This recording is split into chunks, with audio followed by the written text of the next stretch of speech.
Bonjour à tous et à toutes, bienvenue dans ce nouvel épisode d'Instant de vérité. J'ai envie de me saisir de ces formats courts pour vous partager plus d'expériences personnelles sur des sujets que j'évoque un peu plus longuement lors d'autres épisodes.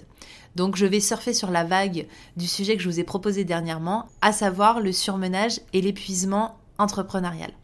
Parce que je suis moi aussi entrepreneur, au-delà d'être coach, et c'est quelque chose que j'avais du mal à conscientiser jusqu'à présent, le fait d'avoir fait partie de ces personnes qui étaient surmenées. Peut-être parce que je fais partie de ces gens qui ont du mal à accepter leurs faiblesses et qui ont du mal à lâcher prise. Je suis quelqu'un qui aime être dans le contrôle et du coup, s'avouer vaincu ne fait pas partie de ma philosophie. Et pourtant, je voudrais apporter énormément de nuances et beaucoup de compassion si vous traversez ces périodes de votre vie, parce que ce n'est pas en lâchant prise que l'on perd le contrôle. Et ouais, je sais, ça peut paraître antinomique, et pourtant c'est vraiment le cas. C'est en lâchant prise qu'on reprend le contrôle sur l'essentiel. Je m'explique. Il y a quelques années de ça, je me suis rendu compte que j'avais perdu le sens et l'essence de ce que je faisais dans mon métier.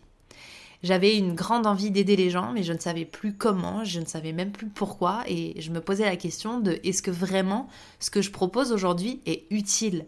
Est-ce que je propose pas trop de choses ? Est-ce que les gens n'en ont pas marre d'entendre parler de coaching ? Parce que moi, j'étais noyée parmi ces informations. Mais la réalité, en tout cas ma réalité actuelle, c'est que tant que les gens ne seront pas vraiment bien dans leur pompe, on aura besoin de coach, on aura besoin de mentors et on aura besoin de parler d'une nouvelle façon de voir le monde. On aura besoin de continuer à parler d'état d'esprit, à parler des choses qui ne nous font pas plaisir à entendre, sur le fait que l'on se cherche des excuses, sur le fait qu'on a des croyances qui nous limitent et sur le fait qu'on a des conditionnements qui nous privent d'être vraiment à notre plein potentiel. En tout cas, moi, c'est ce qui m'est arrivé. Je me suis retrouvée un bon matin à me poser la question, mais c'est donc ça ma vie ? Vraiment, c'est ça ? Avec un espèce de dégoût derrière, parce qu'en fait, moi, j'avais choisi d'être entrepreneur pour pouvoir être libre et pour pouvoir avoir plus d'impact, pour pouvoir rêver en grand, pour finalement ne pas me limiter à ce qu'une entreprise pouvait me proposer, que ce soit en termes de poste, que ce soit en termes de salaire, que ce soit en termes d'horaire, que ce soit en termes de créativité. En fait, je pensais que l'entrepreneuriat, c'était un espace où tout était possible. Et là, à ce moment-là, je me rends compte que c'est peut-être une histoire que je me suis racontée. Et en fait, avec du recul aujourd'hui, c'est absolument pas une histoire que je me suis racontée, mais ça m'a fait perdre le sens et le cap de mon essence profonde. Parce que c'est comme pour tout, quand on rentre dans une nouvelle aventure, on démarre avec beaucoup de motivation, beaucoup d'enthousiasme, et puis avec le temps, on se laisse rattraper par le quotidien. Eh bien, ça a fait pareil dans ma vie d'entrepreneur. C'est-à-dire que je me suis fait rattraper par le quotidien. Je me suis fait rattraper par les clients qui viennent me solliciter peut-être un peu trop souvent. Donc, le fait de ne pas poser mes limites. Je me suis fait rattraper aussi sur le fait de croire que je pouvais travailler plus que d'habitude parce que je gérais mon temps comme je voulais. Mais en fait, il y a des limites énergétiques, des limites en termes de fatigue. Et ce n'est pas parce que j'étais à mon compte que je ne rentrais pas dans cette règle universelle. Quand je suis fatiguée, que je sois entrepreneur ou non. Et je me suis aussi confrontée au fait de perdre de vue pourquoi j'étais devenue entrepreneur. C'est-à-dire la raison d'être, ma raison profonde, qui ne découlait pas juste d'une intention d'être mon propre patron ou d'une intention d'aider le plus grand nombre. Non, en fait, j'avais envie que les gens réalisent à quel point ils étaient capables de devenir ce qu'ils ont envie.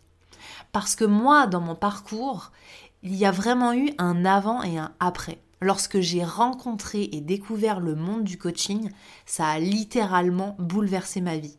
C'est-à-dire que ça m'a montré que mon utopisme était en fait quelque chose de réalisable. Parce qu'on me permettait, grâce au coaching, de me libérer des croyances qui me limitent, de ce qui me fait peur, et de reconnaître aussi les endroits où j'ai encore besoin de m'améliorer, d'apprendre et de me perfectionner. En fait, ce qui s'est passé, c'est que plus les années passaient, plus je me laissais quelque part influencer par le monde du coaching. Donc, en m'inspirant des uns et des autres, mais en perdant mon identité à moi. Parce que, quand je vous dis qu'on se fait happer par le quotidien, on finit par faire du mimétisme.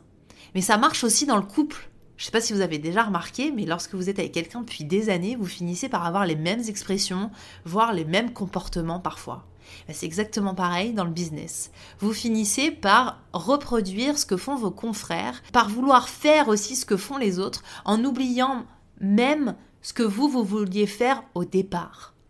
Et ça m'a valu un espèce de blackout entrepreneurial où je me suis réveillée, alors pas du jour au lendemain évidemment, épuisée avec plus aucune perspective de ce que j'allais faire. J'avais plus envie de coacher, j'avais plus de créativité pour créer des nouveaux programmes, j'avais plus envie de faire de podcasts. Et d'ailleurs, si vous regardez sur ma chaîne, il y a eu un moment où c'était assez vide et j'avais qu'une envie, c'était de me retrouver. Et derrière cette notion de se retrouver, je trouve ça presque ironique parce que ça laisse sous-entendre qu'on s'est perdu. Mais en fait, on ne peut pas se perdre, on est toujours là entre nous et nous. Mais ce que je veux dire derrière ça, c'est que j'avais perdu comme, vous savez, on dit dans Austin Power, mon mojo. C'est un peu ça, j'avais perdu mon mojo, c'est-à-dire ce qui fait mon charme, ce qui fait que je suis Joy, ce qui fait ma patte. Comment on peut perdre ça ? En se noyant dans la monotonie, dans la routine. Et quand je vous parle de surmenage et des 5 signes et des clés qui vont avec dans les épisodes précédents, c'est aussi pour vous alerter que personne n'est invincible, que ce n'est pas parce que vous pensez que vous n'êtes pas concerné que vous ne l'êtes pas. Et c'est assez représentatif de cette phrase qui est « ça n'arrive pas qu'aux autres ». Je crois que c'est en tout cas moi ce qui m'est arrivé, à savoir que je ne l'ai pas vu venir, je ne l'ai pas conscientisé tout de suite, et pourtant j'ai eu cette période de rien, de néant, qui a été bien évidemment nécessaire et bénéfique. Mais si on peut éviter d'aller droit dans le mur, d'aller se confronter à cette période de vide intergalactique en termes d'entrepreneuriat, je pense que c'est une bonne chose. Parce que je ne crois pas au fait que on est obligé de passer par ça pour pouvoir apprendre, pour pouvoir comprendre. Je pense au contraire qu'on peut s'inspirer des uns des autres sur les erreurs que l'on fait bien trop souvent. Et donc, ce que j'avais envie de vous rappeler, c'est que ce n'est pas parce que vous êtes à votre compte que les horaires sont illimités en termes de travail. Ce n'est pas parce que vous êtes entrepreneur que du coup, vous pouvez réellement organiser votre temps comme vous voulez. Il y a des non négociables qui s'intègrent dans votre vie et bien plus que lorsque vous êtes salarié, parce que on devient un être presque sans limite. Et surtout, il y a aussi le fait de rester connecté à ce qui vous anime profondément.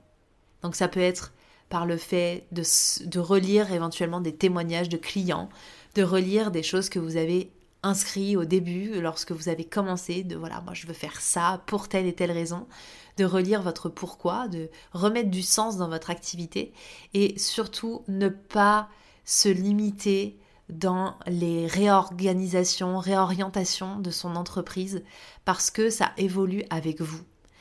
Et moi, en tout cas, c'était à la suite d'un chamboulement personnel, donc je pense qu'il y a beaucoup d'effets dominos aussi derrière, et on sous-estime l'impact holistique sur nos vies. C'est-à-dire que si il y a un pilier qui est en train d'être reconstruit, ça aura forcément un impact sur le reste. Voilà, je vous invite à réfléchir à votre situation si vous êtes dans ce cas-là, et peut-être à envoyer cet épisode à quelqu'un qui aurait besoin d'entendre ces mots, que lorsque l'on est entrepreneur, on ne devient pas super-héros. On est juste quelqu'un qui est animé par un feu intérieur, et je crois que c'est bon de l'honorer en prenant soin de toutes nos parts et en prenant soin du fait qu'on est juste un être humain. Je vous embrasse, à bientôt.